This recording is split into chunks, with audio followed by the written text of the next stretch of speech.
Okay, good morning, everybody. Happy Friday. I have a Rhema word. If you don't know what Rhema word means, it means a right now word. All right. And this one is entitled Saul to Paul Moments, Signs, Miracles, and Wonders. Because God is about to pour out his spirit. He is concerned with the amount of disbelief in him. And people run into crystals, tarot cards, psychics, mediums, anything other than him, right? And I know sometimes God can take a little bit to get to us, but he has been allowing me to hear and to feel some of the things that you guys are praying to him about. Some of you feel like he's taken too long. You're asking God, where are you? Are you still coming? Are you still going to rescue us? Are you still going to deliver us? Some of you don't even believe in him anymore. So he is saying that he is restoring his name in this time, in this hour. And this is what he says. Just as Saul's path was redirected by my light, as my fire consumed the altar before Baal's prophet, I am about to move in ways that will make belief undeniable. Watch for my unexpected proofs. Hearts that doubted will declare my glory. Those you never expected to believe will be awakened. Stand ready to witness and to participate, for my power will confirm my name in your generation. Come on, somebody. So there are about to be undeniable proofs of God's glory, of his presence and his power. And these are not just miracles, these are strategic awakenings, right? Some of you have been praying for the scales to be removed from the eyes of kingdom spouses, family members. You've been praying for a long time, and there are about to be a lot of prodigal son moments of them returning home. There are about to be a lot of miracle babies being born. God is healing barren wounds right now. There are about to be a lot of new organizations, nonprofits, shelters, community resources for his children who are suffering from oppression and lack, right? Every word that I have passed within the last month is about the restoration. And I've been telling y'all, write the vision, make it plain. God is releasing investors in this time. Get your sponsorship proposals ready. Get your business plans ready, because he is sending people to you in this hour. This past week, I received 2 emails of paid collaboration opportunities, y'all. So he's not playing. The exchange of mantles. I know y'all see what's happening in Venezuela. He's not playing right now, right? He is demoting and promoting in this time and in this hour. So y'all need to be prepared. And I'm just going to start with Luke 1. He had me in Luke 1 all of yesterday in talking about Zachariah and Elizabeth. Zachariah and Elizabeth were the parents of John the Baptist, the great John the Baptist, right? And an angel appeared to Zachariah in the temple and told him that they were going to have a baby. Zachariah was like, there's no way, we're too old, we can't have a baby. The angel muted Zachariah's lips because he didn't believe, right? And the Bible verse God gave me was Luke 1, 23 through 25. When this time of service was completed, he returned home. After this, his wife Elizabeth became pregnant and for 5 months remained in seclusion. A lot of y'all, when God starts releasing these things to you, God's going to want you to be quiet about it for a little bit. The Lord has done this for me, she said. In these days, he has shown his favor and taken away my disgrace among the people, right? A lot of women have been unable to get pregnant, and there is a sense of shame and disgrace, and God is about to remove that from you. You will no longer be embarrassed that you were unable to have a baby.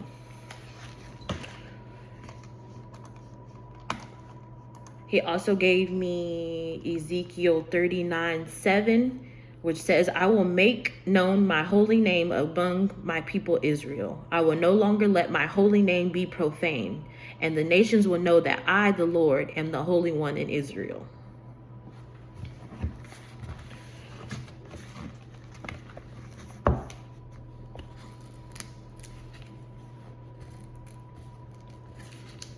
And also just like the miracle births, and to go back to that really quick, because the miracle births that God is going to bring about in this time are not just going to be normal babies, right?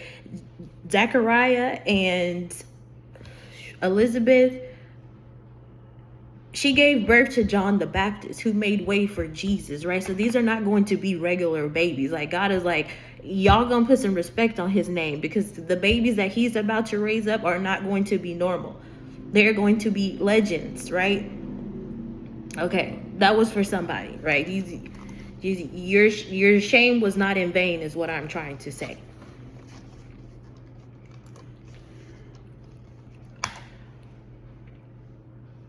Regarding the mantle shifts, God gave me Ezekiel 34, 7 through 11. And it says, therefore, you shepherds, hear the word of the Lord. As surely as I live, declares the sovereign Lord, because my flocks lack a shepherd, and so has been plundered and has become food for the wild animals, and because my shepherds did not search for my flock, but cared for themselves rather than for my flock, therefore, you shepherds, hear the word of the Lord. Mental shifts, y'all. This is what the sovereign Lord says. I am against the shepherds and will hold them accountable for my flock.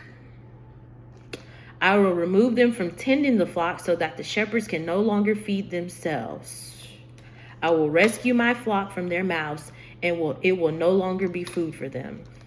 For this is what the sovereign Lord says. I myself will search for my sheep and look after them. So God is demoting people in this hour. He is not happy with the way that the higher ups, the big corporations have been feeding themselves and have not been tending to his sheep. This is why he is raising up new leaders in this time. So if God has given you a nonprofit idea, because the restoration of his people is going to come through community. God sent Moses back to Egypt to tell Pharaoh to let his people go. He's raising up leaders in this time, right, to restore his children through community. Like I said, community resources. There's going to be housing vouchers. There's going to be provision for new transportation, singles and moms that are riding the bus with their kids. Like he's raising up new leaders. And I said last week, he's giving out blueprints and ideas for new community hubs. So y'all pay attention and y'all get to work, write the vision, and make it plain. Because this is all happening right now. The other story he gave me was Saul to Paul. Saul's conversion that happened in Acts 9.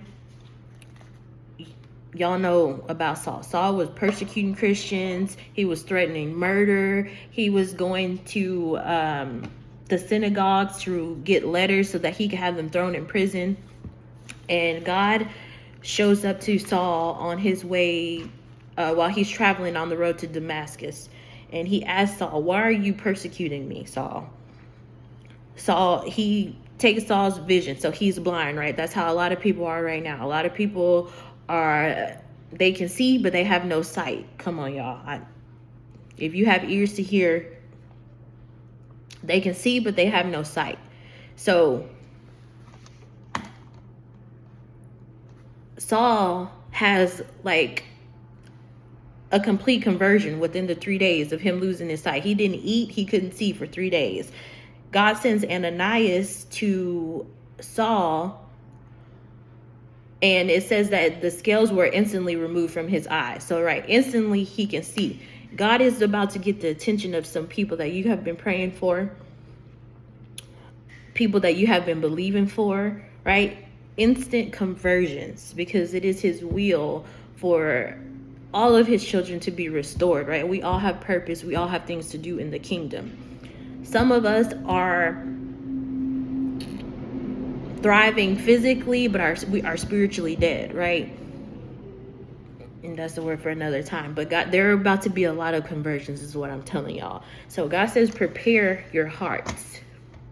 There are people coming back with apologies. And this happened to me just over the weekend. I had a sister call, and she was just saying that she knows she's been doing a lot of things that have been unpleasing to God. She was confessing.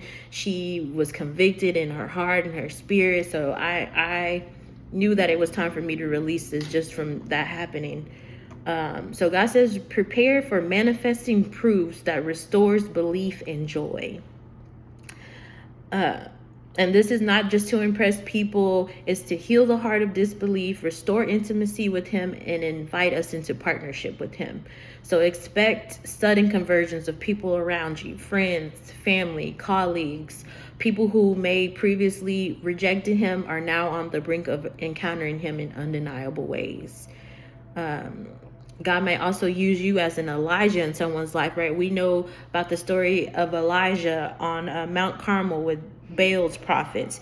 He said, put y'all's gods up against my gods, and we're going to see who the real God is. There's about to be a lot of Elijah moments.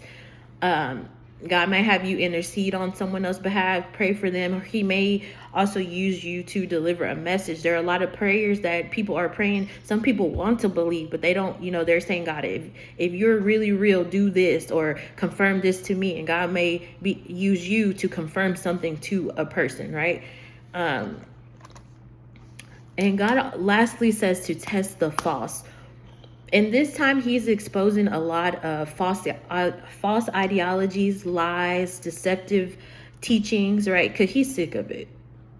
People, y'all, I was in HEB the other day. People were praying over, it was like a cow on a picture frame. And they were praying to God, asking if they should put this picture in their home. False ideologies, deceptive teachings, like it's just out of control. The delusion is at an all-time high. People would rather praise a picture of a cow than to praise the living God, the one true living God.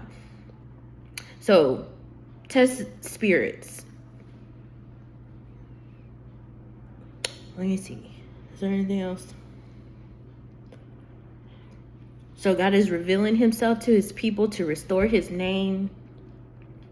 Investors are coming. Destiny helpers are coming in this time. So be ready, be prepared, write the vision, make it plain, start marketing, start posting your ideas, because God is like strategically putting your organization in the faces of people that could change the whole trajectory of your life, right? Heed the warnings. I love y'all so much. I hope this blessed you, and I'll talk to you later. Bye.